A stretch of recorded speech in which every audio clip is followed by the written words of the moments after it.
अस्सलाम वालेकुम, मेरा नाम अली है। क्या हालचाल दोस्तों। टेक बोलचाल की नई और फ्रेश एपिसोड में हम आपको वेलकम कहते हैं। भाई अच्छी खबर ये आ रही है कि पाकिस्तान के अंदर लोकल इंडस्ट्री को और मजीद जो है ना वो अच्छे तरीके से बूस्टअप दिया जा रहा है, उसकी पॉलिसी के ऊपर कुछ काम किया जा रहा है। उस तरीके से भाई स्टारलिंक के कुछ पैकेजेस सामने आए हैं और केपी गवर्नमेंट बड़े ज़्यादा सीरियस है स्टारलिंक को लेके।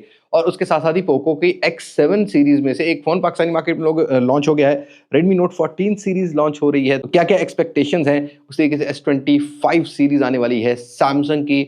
और वीवो ने भी भाई एक बड़ा कदम उठा लिया है लोकल मैन्युफैक्चरिंग को लेके। सभी कुछ आज की इस वीडियो में कवर करते हैं। वीडियो को आपने अंत तक देखना पसंद आती है तो लाइक शेयर एंड सब्सक्राइब के साथ नोटिफिकेशन बेल आइकन को प्रेस कर लीजिएगा। अब मैं आपको ज्यादा बोर नहीं करता, वीडियो शुरू करते हैं।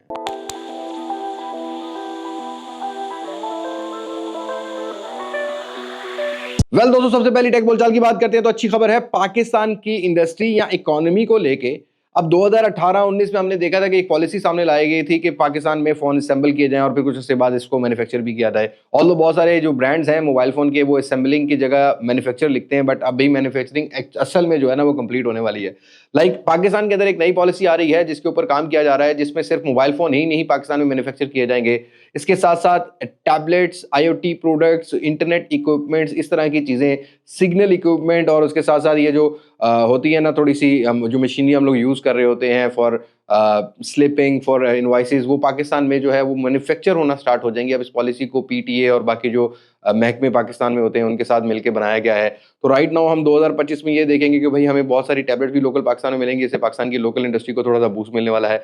बट भाई इसके साथ साथ ही मैं ये गवर्नमेंट को मैसेज देना चाहूँगा भाई कि PTA टैक्स का भी आपको सिलसिला सीधा करना चाहिए। अगर मैन्युफैक्चर यहाँ पर प्रोडक्ट हो रही हो तो उसकी प्राइस कम होगी, बाइंग पावर होगी लोगों के अंदर, तभी इंडस्ट्री बूस्ट करेगी और तभी आप एक्सपोर्ट लेवल पे जाएंगे। बिजली के पैसे कम होंगे तो लोगों, ये जो फैक्ट्रीज यहाँ पर लग रही हैं इनको फायदा होने वाला है। बहरहाल अच्छी खबर यही है कि भाई लोकल अब हमें टैबलेट्स और IoT प्रोडक्ट्स इनके अंदर ज्यादा बूस्टिंग देखने को मिलेगी और प्राइस भी थोड़ी सी प्रोबेबली कम हो जब यहाँ पर मैन्युफैक्चर होंगे। और उसके साथ साथ ही भाई खबर ये है स्टारलिंक को लेके कि स्टारलिंक रजिस्टर्ड हो गया। देखो भाई ये रजिस्टर्ड हुआ था 2022 में FBR से, अब जो है SECP से रजिस्टर्ड हुआ है। इसके प्रोसेस होते हैं, गवर्नमेंट बाद में थोड़ी सी जो इजाजत देती है, फिर उसके बाद ऐसा ऐसा सारे प्रोसेस होते हैं वो कंप्लीट होते हैं, तो फिर ही ये चीज़ें होती हैं। बहरहाल जैसे ही ये रजिस्ट्रेशन SECP की हुई है तो इनके कुछ पैकेजेस सामने हैं जिसमें रेजिडेंशियल है, जिसमें मोबिलिटी है, जिसमें बिजनेस है। रेजिडेंशियल और मोबिलिटी की जो इक्विपमेंट कॉस्ट है वही 1.5 से 2 लाख रुपए ही आएगी और आपको जो पैकेजेस में बस डिफरेंस देखने को मिलेगा। लाइक यहाँ पर जो पैकेज है वो 35,000 रुपया रेजिडेंशियल का है और इसी तरीके से 50,000 रुपया मोबिलिटी का है। और इंटरनेट स्पीड 50 MB से 250 MBPS की मिलेगी। लेकिन जो बिजनेस वाला है यहाँ पर 2 से 2.5 लाख रुपए का इक्विपमेंट का खर्चा आने वाला है इस पैकेज में, और आपको 95,000 रुपया पर मंथ पे करना पड़ेगा। जो इक्विपमेंट फी है वो एक ही टाइम में पे करनी पड़ेगी, वन टाइम पे करनी पड़ेगी। लेकिन जो बिजनेस वाला है उसमें भाई स्पीड आपको 500 MBPS से ऊपर जाके कहीं ना कहीं देखने को मिलेगी। पर लेट्स सी ये पाकिस्तान में 2025 में स्टारलिंक आ पाता है कि नहीं आता। इंटरनेट सस्ता तो नहीं है बट देखते हैं कि जो इंटरनेट की बंदिश है उसको में ये जरूर स्टारलिंक फायदा करेगा। बहरहाल मेरे ख्याल में आम बंदे की यूजेज के लिए ये चीज़ नहीं होगी क्योंकि 35,000 रुपया आई थिंक बहुत महंगा पैकेज हो जाता है। मतलब पाकिस्तान में भी अब पैकेजेस थोड़े से महंगे होने शुरू हुए हैं। उसके साथ साथ ये खबर है कि भाई KP गवर्नमेंट ने बड़े जो है ना वो तेजी दिखाने शुरू कर दी है। एलन मस्क को रीच आउट करना शुरू कर दिया है, जिसमें उनका ये कहना है कि भाई हमें इंटरनेट की जरा तेज फरहमी चाहिए। तो मुझे लगता है कि इंटरनेट की तेज फरहमी सिर्फ सोशल मीडिया के लिए नहीं होनी चाहिए, IT इंडस्ट्री को बूस्ट कराने के लिए होनी चाहिए, IT एक्सपोर्ट्स के लिए होनी चाहिए। तो डेफिनेटली ये जो इंटरनेट प्रोवाइडर्स हैं ये बहुत ज़्यादा हेल्प आउट करते हैं, बहुत ज़्यादा इनका पार्टिसिपेट होता है, रोल होता है। एक IT एक्सपोर्ट्स जो मुल्क होते हैं उनको मज़ीद बूस्ट दिलवाने के लिए। तो होप्स हो कि इंटरनेट प्रोवाइडिंग कंपनी, चाहे वो स्टारलिंक हो, चाहे वो हमारी लोकल PTCL है, चाहे वो और भी कंपनीज जो पाकिस्तान में काम कर रही हैं, इनके जो इंटरनेट की बंदिश चल रही है फिलहाल उसको सॉल्व किया जाए। और स्टारलिंक अगर पाकिस्तान में आता तो अच्छा कंपटीशन मिलेगा। फिर इंटरनेट प्रोवाइडर्स को भी नजर आएगा कि भाई लोग क्यों ज़्यादा टिल्टेड है वहाँ पर। फिर फ्रीलांसर्स हो गए या IT एक्सपोर्ट करने वाले लोग हो गए, उनको बहुत फायदा होने वाला है। ऑल्दो सोशल मीडिया में भी थोड़ा बहुत फायदा होगा। और भाई अगली इंपॉर्टेंट खबर है कि पाकिस्तान अपना पहला एक सैटेलाइट चाइना के थ्रू 17 जनवरी को लॉन्च करने जा रहा है। स्पार्को का ये जो महकमा है वो लॉन्च करेगा। अब ये सैटेलाइट हमने इससे पहले भी सुना है, पाकिस्तान के पास अपना कोई सैटेलाइट प्लेटफॉर्म नहीं है जहाँ सैटेलाइट भेजता है, तो चाइना के कोलैबोरेशन से भेजता है। अब ये सैटेलाइट में जाके पाकिस्तान को थोड़ा सा मॉनिटर करेगा कि यहाँ पर क्रॉप की इंडस्ट्री कैसी है, यहाँ पर इंफ्रास्ट्रक्चर कैसा है, कहाँ पर जो वेदर जो इम्प्लीमेंट्स हैं, जो वेदर डिसएडवांटेज हैं या वेदर चेंजिंग है उनको मॉनिटर करेगा, अर्थक्वेक्स को मॉनिटर करने वाला है, फ्लड्स को मॉनिटर करेगा। तो फाइनली 17 जनवरी को हम लोग सुन रहे होंगे कि पाकिस्तान ने अपना एक सैटेलाइट लॉन्च कर दिया है, जो कि सैटेलाइट में जाके पाकिस्तान के इन्वायरमेंटल इंफ्रास्ट्रक्चर और ये जो बाकी मामलात हैं इनको मॉनिटर करने वाला है। तो एक थोड़ा सा प्राउड मोमेंट भी है, लेकिन मुझे लगता है कि आहिस्ता आहिस्ता हमें हमारी जो इंडस्ट्री है, हमारी गवर्नमेंट है, उसको लोकल सोचना पड़ेगा कि हमें अपने प्लेटफॉर्म से कब तक हम चाइना या किसी मुल्क की मोहताजी से काम करेंगे। एटलीस्ट हम खुद मुख्तार कौम है और एक दुनिया की 5वीं बड़ी हम लोग पावर भी हैं भाई।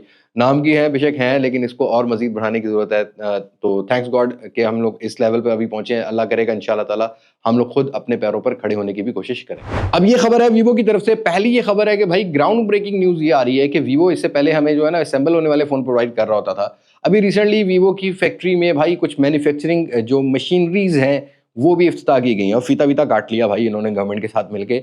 अब ये होगा कि आने वाले इनको 2 साल का टारगेट दिया गया है, आने वाले 2 साल के अंदर हम वीवो ग्रुप के कुछ फ़ोन्स या ज़्यादातर फ़ोन्स पाकिस्तान में मैन्युफैक्चरिंग वाले देखने को मिलेंगे। अब मैन्युफैक्चरिंग में क्या होगा, ऐसा नहीं होगा कि मदरबोर्ड मैन्युफैक्चर हो रहे होंगे या पीसीबीज़ मैन्युफैक्चर हो रहे होंगे या कैमरा सेंसर मैन्युफैक्चर हो रहे होंगे। जो पार्ट्स ईज़िली पाकिस्तान में मैन्युफैक्चर हो सकते हैं, उसको मैन्युफैक्चर किया जाएगा। इससे एक्सपोर्ट लेवल को भी थोड़ा-सा फ़ायदा होगा और लोकल पाकिस्तान की इंडस्ट्री में कुछ प्राइस कंट्रोल करने में भी ब्रांड्स को हेल्प की जाएगी। तो फाइनली वीवो ये पहला ब्रांड बनेगा पाकिस्तान में जो भाई इस मैन्युफैक्चरिंग की तरफ जा रहा है। बाकी देखते हैं कि आगे चल के 2025 में कौन-कौन सा ब्रांड मैन्युफैक्चरिंग की तरफ आता है। अभी तक तो सारे ब्रांड जो है ना असेंबलिंग की तरफ है और हमें ये था कि 2022 में जो मैन्युफैक्चरिंग स्टार्ट हो जाएगी। But till now we are entering in 2025। अब आगे ये इंप्लीमेंट हुआ है। जब ये पॉलिसी बनाई गई थी तो 2 साल का रिलीफ था बस ब्रांड्स को कि आप जो असेंबल कर सकते हो, उसके बाद आपको कुछ पार्ट्स यहाँ पर मैन्युफैक्चर करने पड़ेंगे।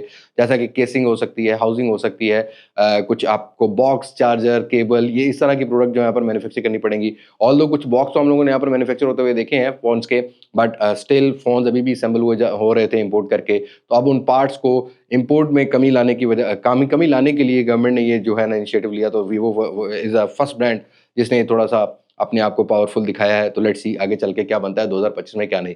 लेकिन वहीं पर वीवो की तरफ से खबर ये है कि भाई वीवो X200 प्रो पाकिस्तान में फाइनल हो चुका है। ये खबर 80 टू 90% मैं अभी ये श्योरिटी से दे रहा हूँ कि X200 प्रो पाकिस्तान में लॉन्च हो रहा है और ये फ़रवरी के कहीं 15 से 20 तारीख के अराउंड अबाउट कहीं न कहीं लॉन्च होता हुआ आपको मिलेगा। Right now I am not confirm कि प्राइस क्या होती है। बहरहाल X200 की जगह अब X200 प्रो, पहले मुझे कन्फर्मेशन ये थी 40% मैंने पहले भी कहा था कि X200 आएगा, but right now I am pretty sure मुझे जो खबर मिली है कि भाई बनना शुरू हो गए हैं। तो X200 pro finally pro variant काफ़ी अरसे बाद X70 प्रो के बाद पाकिस्तान में एंट्री करेगा।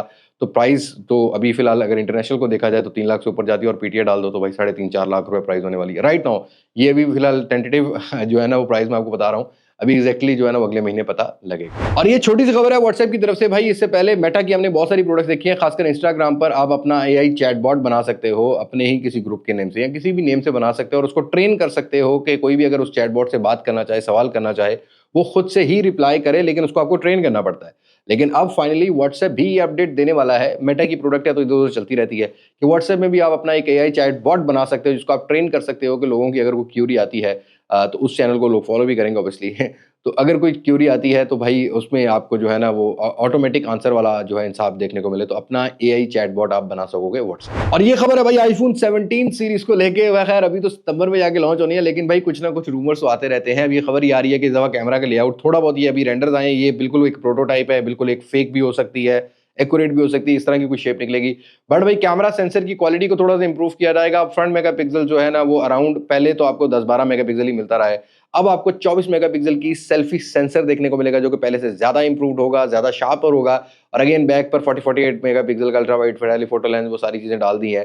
तो ये चीजें अभी तक कंफर्म की जा रही हैं आईफोन 17 प्रो को लेके। लेकिन भाई कुछ अप्रैल मई के अंदर आईफोन जो है ना प्रॉबेबली अपना 17 एयर या इस तरह की कोई प्रोडक्ट भी जो है वो लॉन्च कर सकते हैं। कुछ लोकल खबरों की तरफ आते हैं तो भाई 15 तारीख को Redmi Note 14 सीरीज लॉन्च होने जा रही है पाकिस्तान में। ज्यादा हाइप नहीं क्रिएट की भी, खैर बहरहाल अगर देखते हैं बाकी फोन्स को तो भाई आजकल वैसे भी बहुत बड़ा स्पेस है खासकर बॉक्स पैक के फोन्स को लेके। Redmi Note 14 सीरीज की ये कंफर्मेशन है कि फिलहाल 5G वेरिएंट प्रॉबेबली अभी ये 50-50% कंफर्म है, 15 तारीख को लॉन्च इवेंट होगा तो कंफर्म हो जाएगा। Redmi Note 14 और 14 Pro के अंदर कोई भी 5G वेरिएंट नहीं आ रहा। Redmi Note 14 Pro plus 5G variant आ रहा है।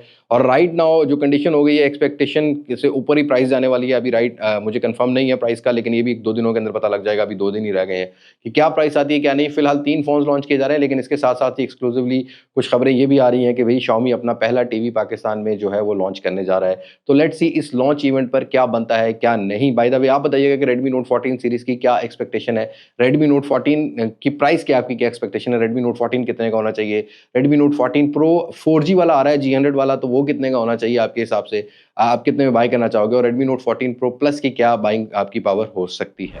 अब ये लॉन्च हुई है चुपके-चुपके से पाकिस्तानी मार्केट में भाई। ये है पोको का X7 Pro। पाकिस्तानी मार्केट में 1,40,000 रुपए की रिटेल प्राइस में अभी डायमेंसिटी 8400 अल्ट्रा के साथ लॉन्च कर दिया है। फिलहाल डिमांड आप लोगों की आ रही है रिव्यू की, बट मुझे जो पता लगा है कि भाई पाकिस्तान में बड़ी लिमिटेड क्वांटिटी है, जैसा कि Realme GT6 आया था, बहुत लिमिटेड क्वांटिटी में लाया गया क्योंकि ये इंपोर्टेड फ़ोन है, फिलहाल पाकिस्तान में असेंबल नहीं हो रहे। तो ब्रांड्स को उस तरीके से रेट जो है ना वो बनाने में थोड़ा-सा मसला हो जाता है। तो अभी फिलहाल ये प्राइस है। अगर आप लोगों की डिमांड रही तो पोको X7 Pro को हम ज़रूर कवर करेंगे।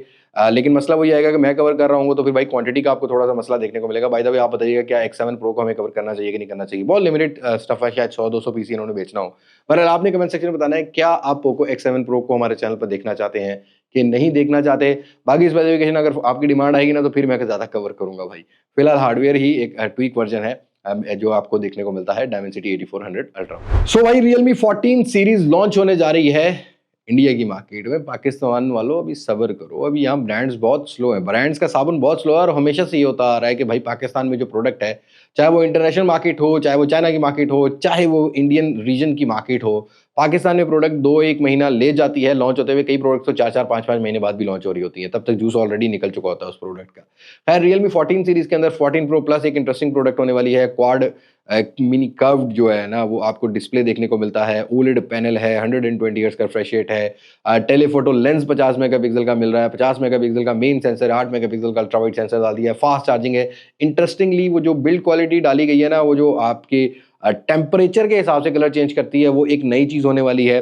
बहरहाल Realme का जो 14 Pro Plus है, ये कंफर्मेशन हो चुकी है कि पाकिस्तान में लॉन्च होंगे। 14 Pro तो कंफर्म है भाई, लेकिन ये आपको लॉन्च होते हुए मिलेंगे फरवरी कहीं एंड वीक में, या आपको मार्च के मिड में। रमज़ान शरीफ आ जाएगा तो रमज़ान के 15 रोज़े निकालने के बाद ये लॉन्चेस जो है ना वो पाकिस्तानी मार्केट में होती हुई मिलेंगी। तो right now if you are waiting Realme 14 series, you have to wait till March में जाके आपको ज़्यादा एक्चुअल लॉन्चेस जो है वो देखने को मिलेंगे। और भाई सैमसंग S सीरीज लॉन्च होने जा रही है 22 तारीख को, और वियतनाम की मार्केट में कुछ कीमतें सामने आई हैं जिसके बाद तो भाई दिल यही कहता है तौबा तौबा अस्तगफिरुल्लाह, कितना पैसा लूटेंगे लोग। भाई ये फोन इतने महंगे होने वाले हैं, मेरी एक्सपेक्टेशन से भी ऊपर चले गए हैं। अब S25 सिंपल की बात करते हैं तो यहाँ पर $1000 का एक बेस वेरिएंट है जो कि 256 GB वाला वेरिएंट है। अब इसमें PTA टैक्स अगर आप इंक्लूड करेंगे तो ये 3.5 से 4 लाख रुपए की अमाउंट बन जाएगी। और इसी तरीके से 14 प्लस की बात करते हैं तो उसका बेस वेरिएंट $1100-1200 का जो है ना वो निकल कर आता है, और यहाँ पर उसकी प्राइस अगर आप कन्वर्ट करोगे तो इससे 50-60 हज़ार रुपए महंगी होने वाली है। और जो S25 अल्ट्रा है उसके अंदर तो भाई नया ही सीन है कि भाई यहाँ पर जो प्राइस सामने आ रही है वो 1700-1800-1500 डिफरेंट वेरिएंट्स की जो है ना वो प्राइस सामने आ रही है। और इसमें अगर 90,000 रुपए का टैक्स डालोगे तो भाई ये फोन 5 लाख रुपए की प्राइस बेस वेरिएंट क्रॉस करने वाला है इस दफा पाकिस्तान में, जो अभी तक एक्सपेक्टेशन है। मुझे नहीं पता कि सैमसंग इसको किस तरीके से एडजस्ट करेगा, बट अगर हम लोग प्रीवियस एक्सपीरियंस की बात करते हैं तो S24 अल्ट्रा की ग्लोबल मार्केट से अगर PTA अप्रूवल को कन्वर्ट करते हैं तो पाकिस्तान में कीमत कम रखी गई थी लॉन्चिंग पे। ऑल्दो जो नॉन PTA वाले फ़ोन है वो तो सस्ते मिलते रहे हैं, बट ये फ़ोन जो है ना अब 22 तारीख को लॉन्च होंगे। एग्जैक्टली तभी प्राइस के बारे में पता लग पाएगा। तो लेट्स सी इस दफ़ा सैमसंग प्राइस को कैसे टैकल आउट करता है, कैसे नहीं। तो फाइनली भाई Oppo Reno 13 सीरीज इंडिया की मार्केट में लॉन्च हुई है, और आप लोगों की तरफ से सवाल आ रहा है कि पाकिस्तान में कब आएगा। भाई देखा, मैंने आपको बताया ना कि भाई साबुन सबके स्लो हैं और ये लॉन्च भी थोड़ी लेट होने वाली है, लेकिन भाई इंटरेस्टिंगली इस दफ़ा डिज़ाइन को बहुत ज़्यादा इंप्रूव किया गया है। I think that will be a bestest Reno series phone ever, क्योंकि मुझे लगता है कि यहाँ डिज़ाइन, डिस्प्ले, टेक और बाकी जो कैमरा सेंसर्स है उनकी क्वालिटी को भी काम किया गया। बहरहाल ये मैं ऑन पेपर स्पेसिफिकेशन को देख के बोल रहा हूँ, बिकॉज 1.5K का डिस्प्ले है, डायमेंसिटी 8350 वाला हार्डवेयर लगा दिया है, 80 watt fast charging, IP68-69 rating डाल दी है। एक जो प्रो वेरिएंट है उसमें हमें जो है पेरिस्कोपिक लेंस भी मिल जाता है, टेलीफोटो लेंस भी मिल जाता है। अगेन यहाँ पर जो सिंपल वाला वेरिएंट है उसकी लुक को पूरा का पूरा iPhone 16 वाला सीन दिया गया है। इन एंड फील को, क्योंकि मैंने थोड़ा सा एक्सपीरियंस किया कहीं ना कहीं, तो मुझे एक्सपीरियंस होने में मिला तो स्लिमेस्ट फ़ोन भी है और एक अच्छा फील एल्यूमिनियम फ्रेम दे दिया है। बहरहाल ये फ़ोन पाकिस्तान की मार्केट में आपको अराउंड कुछ फरवरी एंड या मार्च के कुछ 10-15 दिन पहले जो होंगे उन्हीं में ही लॉन्च होते हुए मिलेंगे। प्राइस के बारे में अभी कुछ भी कोट करना मुश्किल है, क्योंकि आप लोग बहुत सारे दोस्त इंडियन प्राइस को यहाँ पर कन्वर्ट कर रहे होते हैं। देखो भाई, करेंसी एक्सचेंज रेट भी होता है, करेंसी वैल्यूएशंस भी होती हैं। फिर पाकिस्तान में एक अलमिया ये है कि बदमाशी ये है कि भाई पीटीए का टैक्स के अलावा फ़ोन बिक ही नहीं सकते क्योंकि सिम नहीं चलेगी। तो उसको भी अगर आप कन्वर्ट करते हो तो आई थिंक 1.5 लाख के अराउंड कहीं न कहीं रेनो 13 आ रहा होगा पाकिस्तान की मार्केट में, और वहीं पर रेनो 13 प्रो की अगर आप बात करोगे तो 2 लाख के अराउंड पाकिस्तानी मार्केट में आ रहा होगा। That is too much money, क्योंकि पाकिस्तान के पैसे की डिवैल्यूएशन है और आने वाले टाइम में आप जो एक्सपेक्टेशन लगा के बैठे हो ना कि भाई बहुत सारे फ़ोन वैल्यू फॉर मनी आ जाएँगे, आई थिंक हमें एक रियलाइज़ेशन अब हो जानी चाहिए कि अगर बेटर फ़ोन लेना है तो हमें हेवी बजट लगाना पड़ेगा। और अगेन ब्रांड्स को भी ये मैसेज है कि भाई काइंडली अगर आज आप लोग टैकल नहीं करते, अपना प्रॉफिट को कॉम्प्रोमाइज़ नहीं करते, तो कल को जाके आपके ब्रांड वैल्यू को बहुत ज़्यादा थ्रेट्स मिलेंगे।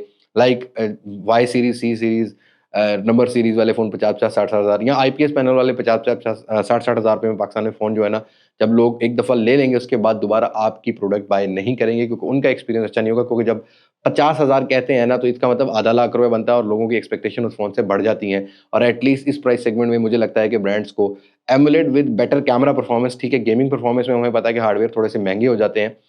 वो थोड़े से ऊपर चले जाएँ, लेकिन एटलीस्ट मुझे लगता है कि 50-60 हज़ार रुपए से ऊपर तो सारे ही 5G हार्डवेयर आने चाहिए। बहरहाल ये मेरा ओपिनियन है, ब्रांड्स बेहतर समझते हैं क्योंकि स्पेसिफिक पाकिस्तान के लिए तो फ़ोन नहीं डिज़ाइन होता ना भाई, वो ग्लोबली डिज़ाइन हो रहा होता है, तो ग्लोबल प्राइस के हिसाब से ही पाकिस्तान में आना, और पाकिस्तान में ऑब्वियसली पीटीए टैक्स ने बड़े इश्यूज़ बनाए हुए हैं। खैर दैट्स इट, आज की टेक बोलचाल में इतना ही। आप अपनी राय कमेंट सेक्शन में ज़रूर शेयर कीजिएगा। मुलाकात होगी आप लोगों से नई अनबॉक्सिंग, किसी नए रिव्यू, किसी नए कंपैरिज़न के साथ। तब तक मुझे दीजिए इजाज़त। मैं हूँ लिबास मासक से, पाकिस्तान बाइंदाबाद। अल्लाह हाफ़िज़।